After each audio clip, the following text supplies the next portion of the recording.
So one of the things that was a really salient point that really brought people together was the idea that as we remediated these habitats, that we were going to be sequestering carbon in the ocean and continuing to provide stronger and stronger habitat and ecosystems for our native species to thrive.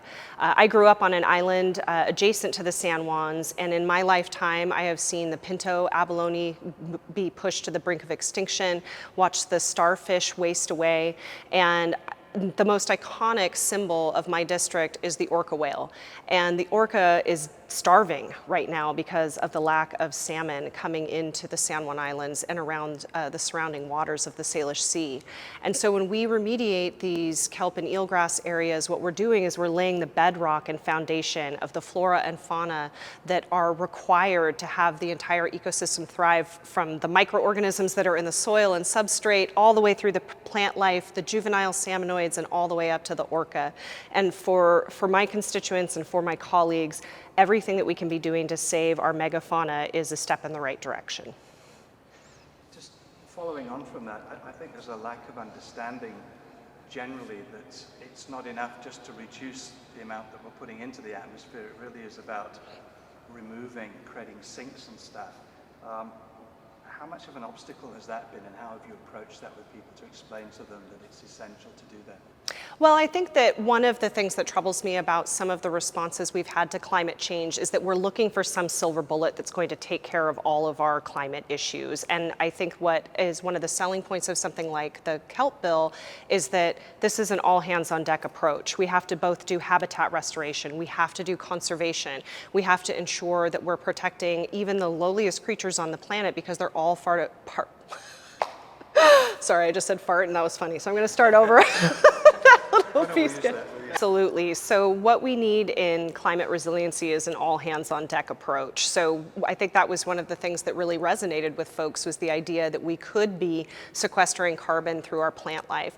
And that's what's been really interesting about the climate bills that have gone through in the past years, is that it's a multifaceted approach. It's not just about reducing our greenhouse gas emissions. It's about making sure that our forestry in Washington state is getting credit for the work that they're doing. It's making sure that our agricultural community is moving along with newer practices and technologies, watering techniques, et cetera. So all of these things are to say that it's not enough to reduce emissions, we also have to find ways to pull it out of the atmosphere. One of the impediments, though, is how nascent some of this technology is. So when you look at decarbonizing the air by pulling it out and putting it into a basalt sink, as an example, that technology is just barely out there, and so bringing it to a price point that states and countries can adopt is going to be the point at which we start seeing it more commonly as a tool to reduce carbon in the atmosphere and hopefully bring that temperature back down. Can we just talk about you personally? I mean, you're a mom. You talked about where you grew up and what you've seen, but can you just talk from a personal point of view about how important this is and how precarious a situation we could be in at the moment?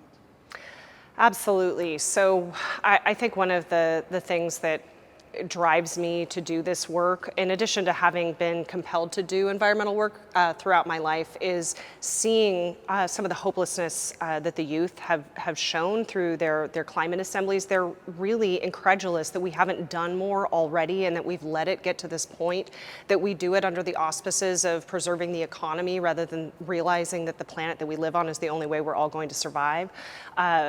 Trying to find ways to help build up hopefulness among young people, to show that the innovations that we have the ability to create, the collaboration and the ability for governments and for non-governmental organizations and nonprofits to come together to have a unified tapestry of responses.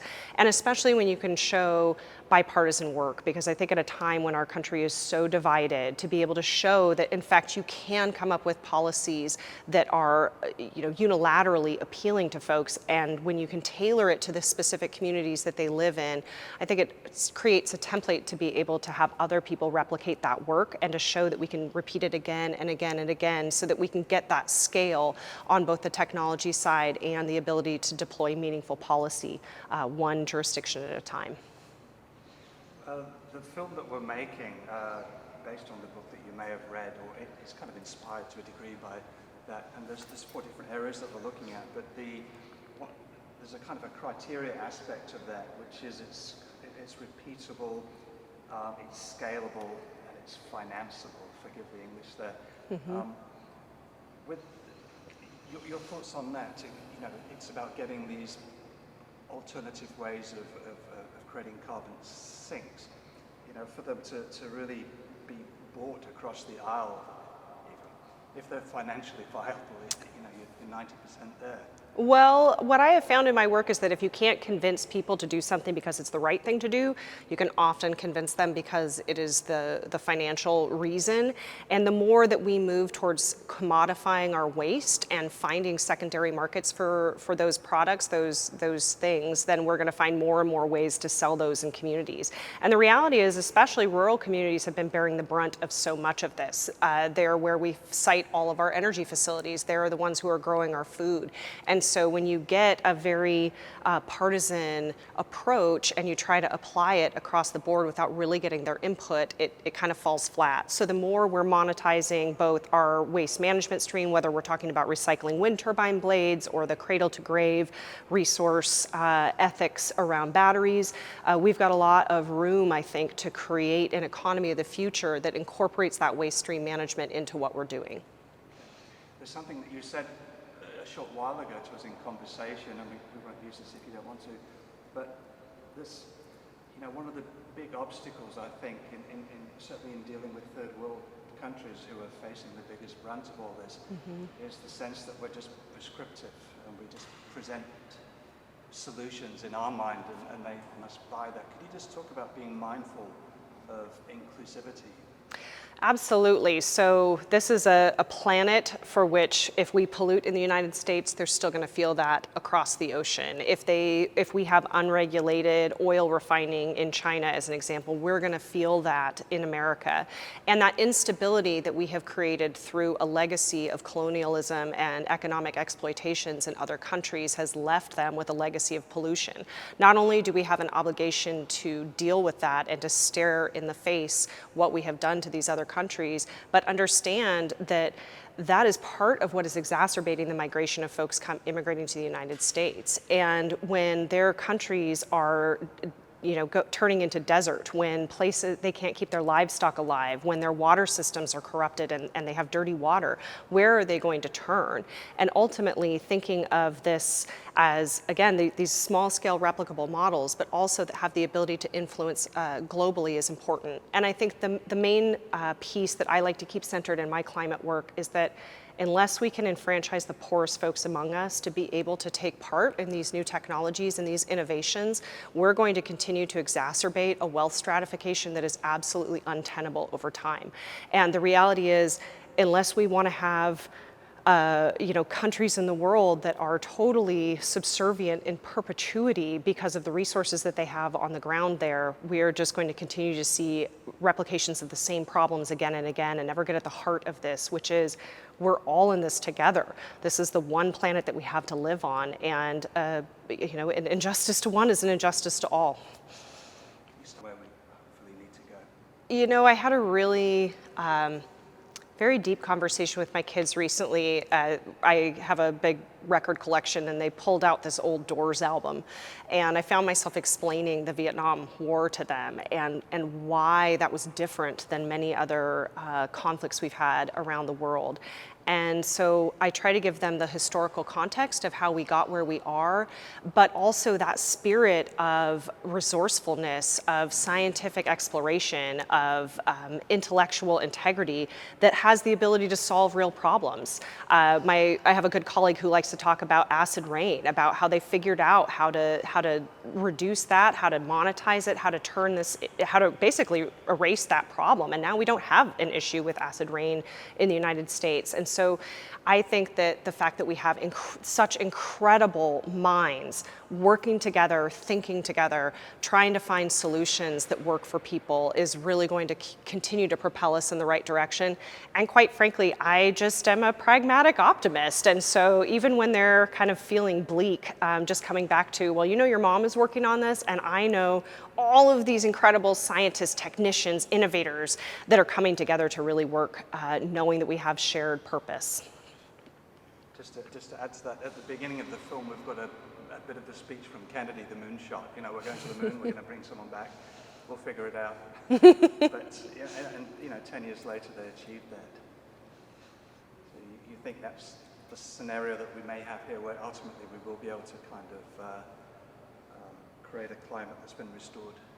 I do. I really do. I mean, with every opportunity I have to be presented with information, and I love that we have the opportunity to be data-driven, that we have the opportunity to be collaborative among our research universities, and sometimes to be willing to embrace unlikely allies and unlikely solutions.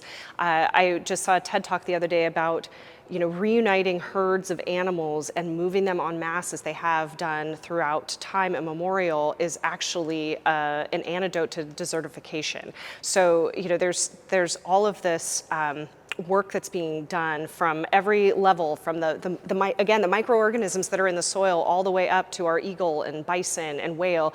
There's people out there who care and who really want to get things done. Yeah, can you say a few words about this powerhouse? Yeah, so I am really blessed in my legislative district to have two colleagues in the House, Representatives Alex Rammel and Deborah Lukanoff, and we are a super team in terms of climate work. I think that it's been really easy for us to collaborate because our mandate from our district is help us fix the planet, help us make sure that our species and natural spaces continue to thrive. We have some of the most pristine natural areas in the district, and people, it's in their heart and soul to want to protect it because they know the value of saving it for future generations. In the town that I live in Anacortes, we had some very forward-thinking people about 30, 40 years ago who decided to start setting aside our forest lands and wetlands in community trust, and now we have thousands of acres on our island that is protected in perpetuity, and you see people out there enjoying it every single day. And so I think the more that we get people out into nature, remembering that connection to the land, that is what brings people together to want to really improve things for our climate and natural environment. Great. And then moving on to the other two bills that didn't quite make it through, relating to, I guess, carbon capture through building materials.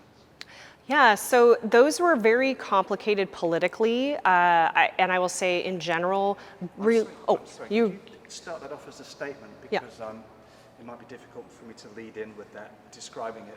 Okay. You're referring to the bills by subject. Okay. Because John's voice won't be in it. Okay. Yes, so we had a couple of bills this last session related to embedded carbon in our built environment, which we know is one of the biggest sources that we have of emissions over time. And I will say politically, it was a really fraught bill, and there's a couple of things that went into that.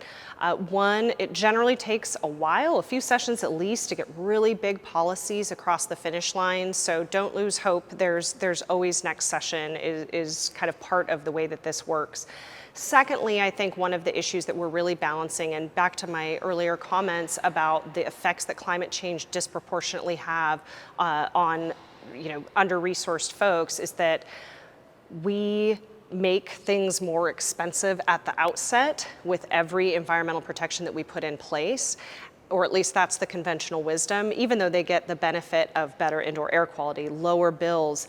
I think right now the tension that we're feeling in our communities around the cost of housing, the general unavailability of housing, and how many folks are homeless in our communities really made it hard to sell anything that was going to increase or potentially increase the cost of housing. So I'm really hopeful, though. I think a good place to start is in our civic projects. We have roads to build, we have public buildings to create, and that's a really fantastic starting point. And as we move forward, we were able to adopt many electrical building standards through our Building Codes Council that weren't able to be achieved with the legislature. So there's always an alternative route we can try, and again, really big bills take a couple of years to get to the finish line.